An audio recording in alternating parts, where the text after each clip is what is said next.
જય સ્વામિનારાયણ વિદ્યાર્થી મિત્રો, હું દર્શનાબા ગોહિલ ઓનલાઈન એજ્યુકેશનમાં આપનું હાર્દિક સ્વાગત કરું છું. ધોરણ 12 કોમર્સ અર્થશાસ્ત્ર એમાં જે ચોથું યુનિટ છે એને બેન્કિંગ અને જે નાણાકીય નીતિ, તો આપણે એમાં આ ટૉપિક છે ભારતમાં વેપારી બેન્કોનું અસ્તિત્વ. તો આ જે ટૉપિક છે એનો આપણે અત્યારે અભ્યાસ કરીએ. તો હવે જોઈએ કે ભારતમાં વેપારી બેન્કો એ જાહેર તેમજ ખાનગીની માલિકીની જોવા મળે છે. એટલે કે ભારતમાં જે વેપારી બેન્કો છે બે પ્રકારની જોવા મળે છે, એક જાહેર સાહસ અને બીજું ખાનગી માલિકી. તો આ બંને પ્રકારનું જોવા મળે છે. એટલે કે 1991ના આર્થિક પરિવર્તનો પછી ખાનગી ક્ષેત્રમાં આંતરરાષ્ટ્રીય બેન્કો છે એનો પ્રવેશ પણ થયો છે. એટલે કે જે વેપારી બેન્કો છે એ કેવી, એક તો જાહેર સાહસ અને ખાનગી સાહસ બે પ્રકારના જોવા મળે છે. અને 1991 પછી જે બધા પરિવર્તનો આવ્યા છે, આર્થિક પરિવર્તનો, તો એ પછી ખાનગી ક્ષેત્રમાં જે આંતરરાષ્ટ્રીય બેન્કો છે એનો પણ શું થાય છે, પ્રવેશ થાય છે. એટલે કે જે બધી આંતરરાષ્ટ્રીય બેન્ક છે એ મોટાભાગે ખાનગી ક્ષેત્રમાં પ્રવેશ મેળવે છે. વળી ભારતમાં અસંગઠિત નાણાં બજારમાં બેન્ક જેવા કાર્ય કરતી પેઢીઓ પણ જોવા મળે છે. એટલે કે ભારતમાં જે અસંગઠિત નાણાં બજાર જોવા મળે છે તેમાં જે બેન્ક જેવા કાર્ય કરતી જે બધી પેઢીઓ છે એનો પણ સમાવેશ થાય છે. એટલે કે ખરેખર બેન્ક ન કહી શકો, પણ બેન્ક જેવું કાર્ય છે એ કરતી જોવા મળે છે. અને સાથે સાથે સહકારી બેન્કો પણ કેવી છે, અસ્તિત્વમાં છે, કે જેથી કરીને સાથે સાથે બધી સહકારી બેન્કો છે એનું પણ અસ્તિત્વ જોવા મળે છે. આગળ જોઈએ, પરંતુ વેપારી બેન્કની કાયદેસરની વ્યાખ્યા મુજબ બેન્કિંગના કાર્ય કરતી જે સંસ્થાઓ, હવે આપણે જોઈએ કે ખરેખર વેપારી બેન્ક છે એની કાયદેસરની વ્યાખ્યા મુજબ શું છે, તો કે જે બેન્કિંગના કાર્ય કરતી જે સંસ્થાઓ રિઝર્વ બેન્ક ઓફ ઇન્ડિયા એના 1934ના ધારાની બીજી અનુસૂચિમાં, એટલે કે બીજું શેડ્યુલ છે એમાં વાત કરી છે, પ્રવેશ પામી હોય, એટલે કે તે રીતે એની સ્થાપના થઈ હોય, તેને શું કહેવાય છે, શેડ્યુલ બેન્ક કહેવાય છે. અને તે જ ખરી બેન્ક છે. એટલે કે જે બેન્ક બેન્કિંગના કાર્ય કરતી હોય, જે રિઝર્વ બેન્ક ઓફ ઇન્ડિયાના 1934ના ધારા મુજબ એનું બીજી અનુસૂચિમાં પ્રવેશ પામ્યો હોય અને તે મુજબ એની ટૂંકમાં સ્થાપના થઈ હોય, તો એને આપણે શું કહીશું, શેડ્યુલ બેન્ક તરીકે ઓળખવામાં આવે છે. અને એ જ કોણ છે, સાચી બેન્ક, ખરેખર શેડ્યુલ બેન્કો એ જ ખરી બેન્ક કહેવાય છે.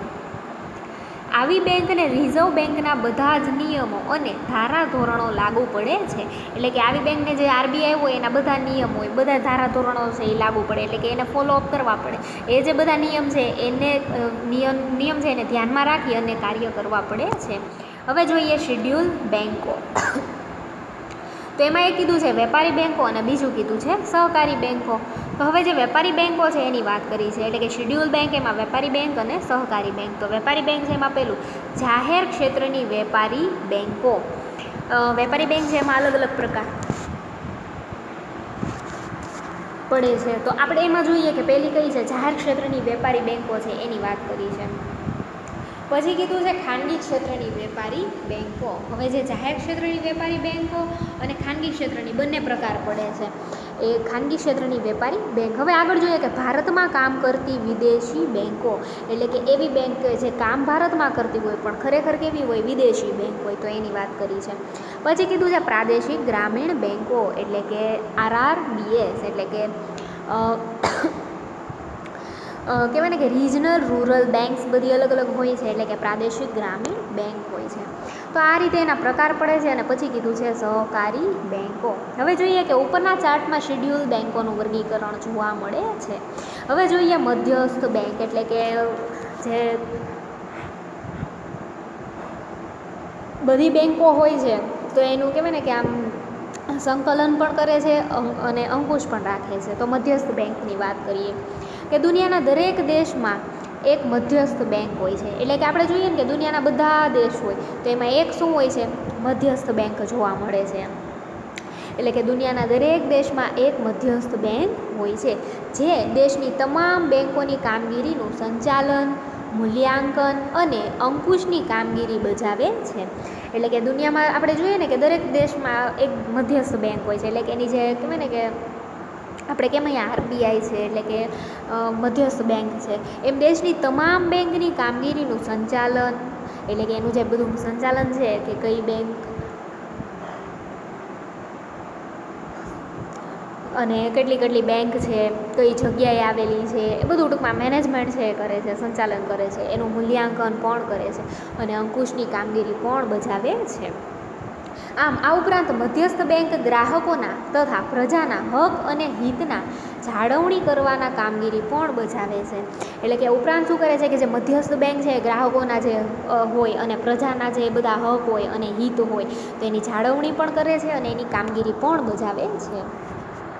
હવે આપણને અહીંયા ઇંગ્લિશમાં એની જે કહેવાય ને કે આરપી કેન્ટે જે સેન્ટ્રલ બેંકને ડિફાઇન કરી છે એ મુજબ આપણને ડેફિનેશન આપી છે, તો આપણે એ જોઈએ કે RP can't defines a central bank as a, પછી આપણી વ્યાખ્યા છે એ સ્ટાર્ટ થાય છે કે the institution charged with the responsibility of managing the expansion and contraction of the volume of money in the interest of the general public welfare. હવે આનો જે આપણે મિનિંગ છે ગુજરાતીમાં આપણે જોઈએ કે આરપી કેન્ટના શબ્દોમાં મધ્યસ્થ બેંક એટલે શું થાય, તો કે એવી સંસ્થા કે જેને દેશના એટલે કે પ્રજાના સામાન્ય હિત માટે અર્થતંત્રમાં નાણાંના જથ્થાના એટલે કે નાણાંના પ્રમાણના વિસ્તરણ અને સંકોચનની જવાબદારી સોંપવામાં આવી હોય.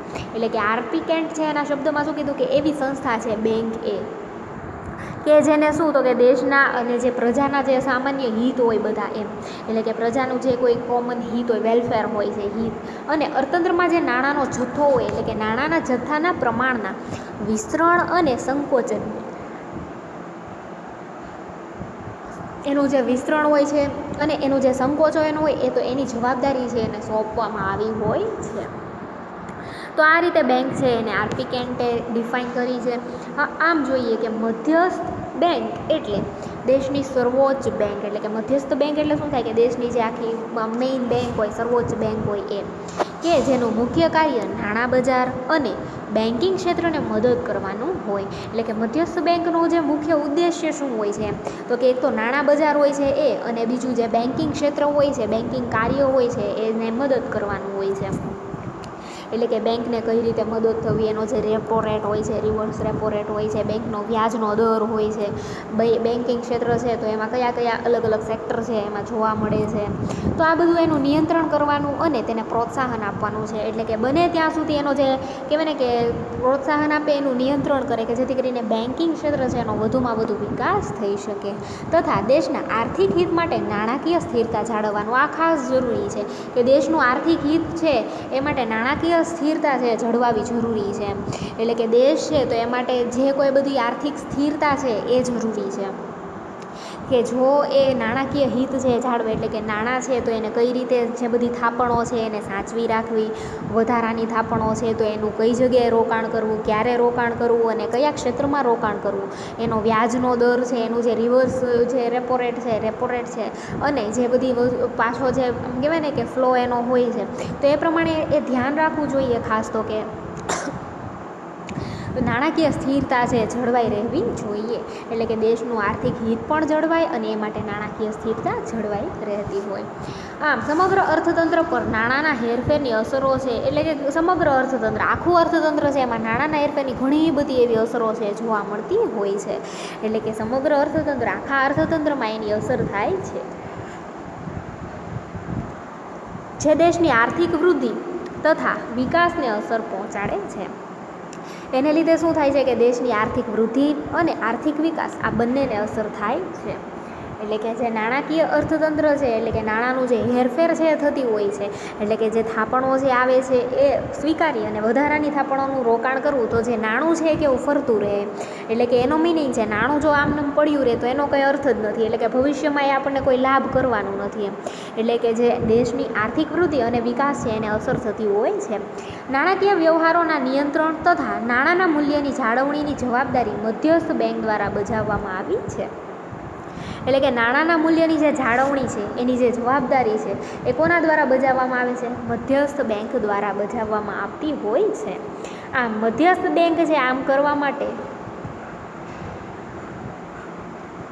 નાણાકીય નીતિ છે એનું ઘડતર કરે છે. તો આ માટે જે મધ્યસ્થ બેંક છે એ શું કરે, નાણાકીય નીતિઓ છે બધી એનું ઘડતર થાય કે જેથી કરીને એ જે બધી જે જવાબદારી છે બેંક દ્વારા બજાવી શકે છે અને નાણાંના મૂલ્યની જાળવણી પણ કરી શકાય છે.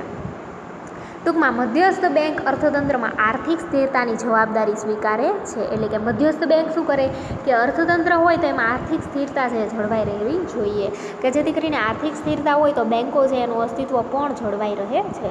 આ મધ્યસ્થ બેંક સરકારને પણ શું કરે છે, નાણાકીય સલાહ સૂચનો આપે છે. એટલે કે મધ્યસ્થ બેંક છે એ કેમ કહેવાય ને કે દેશની સર્વોચ્ચ બેંક કહેવાય. તો એ જે બધી સલાહ અને સૂચનો છે એ કોને આપે છે, સરકારને આપે છે, કે જે કંઈ ફેરફાર છે જરૂરી સુધારા કરવાની જરૂર હોય તો એ કરી શકાય. હવે આગળ જોઈએ આપણે ભારતીય રિઝર્વ બેંક, એટલે કે આપણી જે આરબીઆઈ છે, ભારતની રિઝર્વ બેંક ઓફ ઇન્ડિયા, તો એની વાત કરીએ.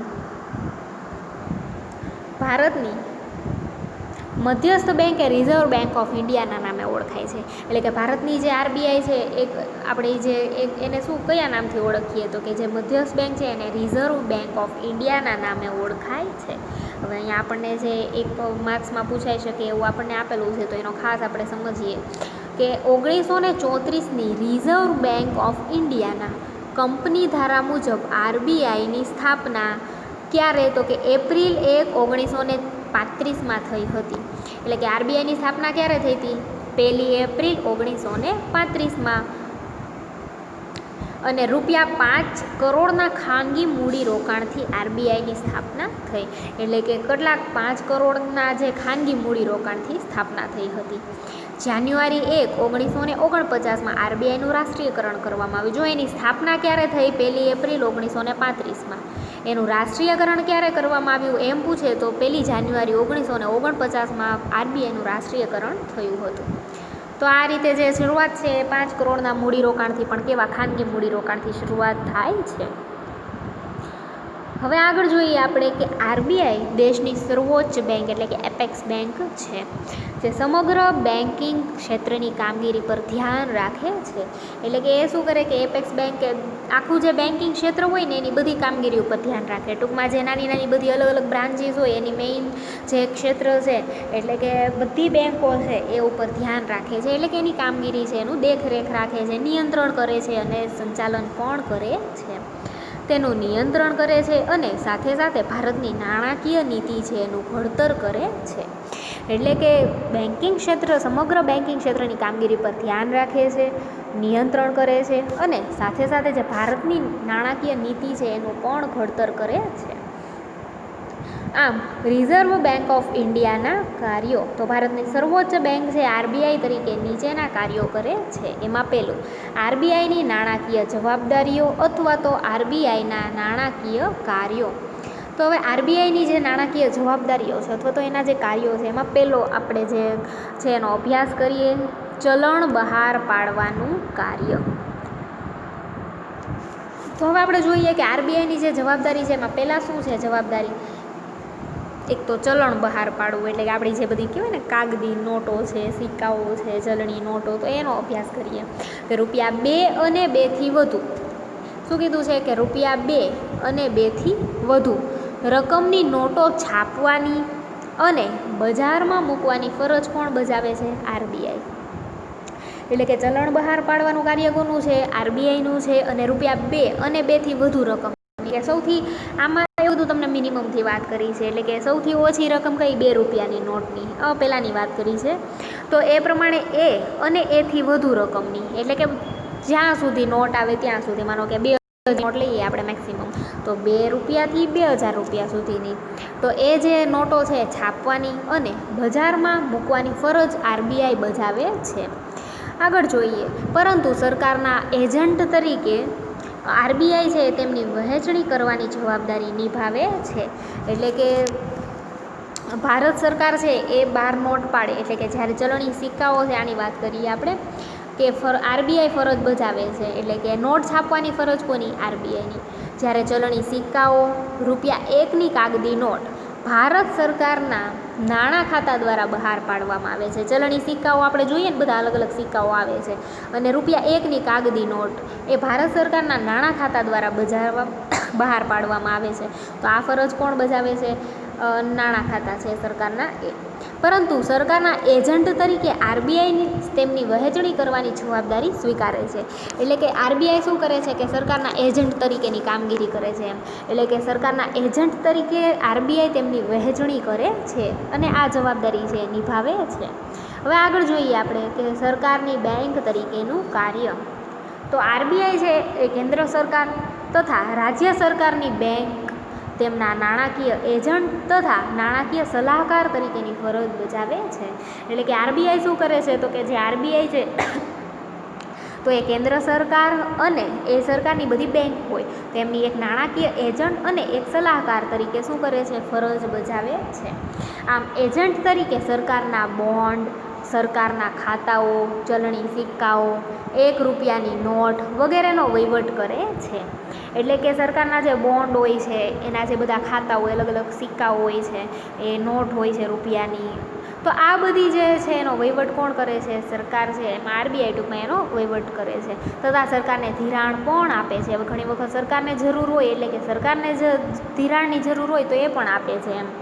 આગળ જોઈએ આપણે બેંકોની બેંક તરીકેનું અંતિમ સહાયક તરીકેનું કાર્ય.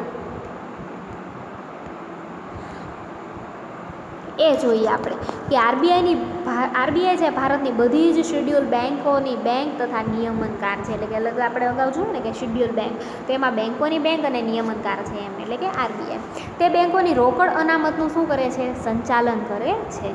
વેપારી બેંકોની ધિરાણ અંગેની દિશા છે એ નીતિની દિશા છે એ નક્કી કરે છે. એટલે કે ધિરાણ છે કઈ દિશામાં કરવું જોઈએ એમ. અને વ્યાજના દર પણ શું કરે છે, આદેશિત કરે છે. એટલે કે કોઈ પણ શેડ્યુલ બેંક છે એની નાણાકીય કટોકટીના સમયે તે અંતિમ સહાયક તરીકેની કામગીરી છે, એટલે કે એની જવાબદારી છે એ નિભાવે છે એમ. એટલે કે બધી જ આમ કહેવાય ને કે એની કામગીરી કરે છે. આગળ જોઈએ શાખ નિયમનની કામગીરી. એટલે કે જે ક્રેડિટ છે એની વાત કરી છે કે નાણાકીય નીતિના વિવિધ સાધનોની મદદ વડે આરબીઆઈ વેપારી બેંકોની શાખ સર્જનની પ્રવૃત્તિ તથા નાણાંના પુરવઠાનું જે નિયમન છે એ કરે છે. એટલે કે શાખ નિયમનની કામગીરી કરે છે કે જે કોઈ વિવિધ સાધનો હોય એની મદદ વડે એક તો જે વેપારી બેંક હોય એની શાખ સર્જનની પ્રવૃત્તિ કરે અને નાણાંના પુરવઠાનું શું કરતા હોય છે, નિયમન કરતા હોય છે. આમ વિદેશી હુંડિયામણની જાળવણીનું કાર્ય એ 5મો મુદ્દો જોઈએ કે જ્યારે વિદેશી હુંડિયામણનો દર, એટલે કે જે આપણે જોઈએ ને કે વિદેશ છે તો એનું જે ચલણ હોય, આપણા દેશ છે તો એનું ચલણ હોય છે. એટલે કે વિદેશી હુંડિયામણ છે કે જે આપણે માનો કે વિદેશમાં વેચાણ કરીએ તો આપણને એનું ચલણ મળે. એટલે કે જે હુંડિયામણ છે કે જ્યારે કાયદાકીય રીતે સ્થિર રાખવામાં આવે, એટલે કે એમાં જે કોઈ ફેરફાર નથી થતો એમ. અને આરબીઆઈ છે હુંડિયામણનો દર શું કરે, નક્કી કરે. જ્યારે વિદેશી હુંડિયામણનો દર બજારમાં તેની માંગ અને પુરવઠાના આધારે નક્કી થતો હોય. એટલે કે જે આમ કહેવાય ને કે જે વિદેશી હુંડિયામણનો દર શેના આધારે, તો કે બજારમાં જે વસ્તુની માંગ હોય એનો પુરવઠો હોય છે એને આધારે નક્કી થાય. ત્યારે આરબીઆઈ બજારમાં વિદેશી હુંડિયામણની ખરીદી કે વેચાણ કરી અને વિદેશી હુંડિયામણની સરખામણીમાં ભારતના રૂપિયાનું મૂલ્ય જાળવે છે.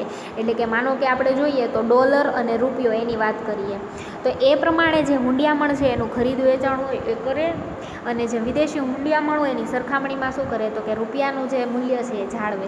આમ આરબીઆઈ ભારતમાં જે ચલણનું મૂલ્ય છે એ અન્ય દેશોના ચલણની સામે જાળવવાની કામગીરી કરે છે. આમ આરબીઆઈ ભારતના વિદેશી હુંડિયામણની જથ્થાની સાચવણી કરે છે. એટલે કે વિદેશી હુંડિયામણ છે એનું મૂલ્ય જાળવે છે. ભારતમાં આવતી બધી જ વિદેશી મૂડી કે બહાર જતી મૂડી, વિદેશી મૂડી છે એ પર ધ્યાન રાખે છે. એટલે ટૂંકમાં એનું પણ સંચાલન કરે છે. તો વિદ્યાર્થી મિત્રો, આ જે યુનિટ છે એમાં આપણે અત્યારે એટલું રાખીએ. હવે પછીનું નેક્સ્ટ વિડીયો લેક્ચરમાં અભ્યાસ કરીશું. જય સ્વામિનારાયણ.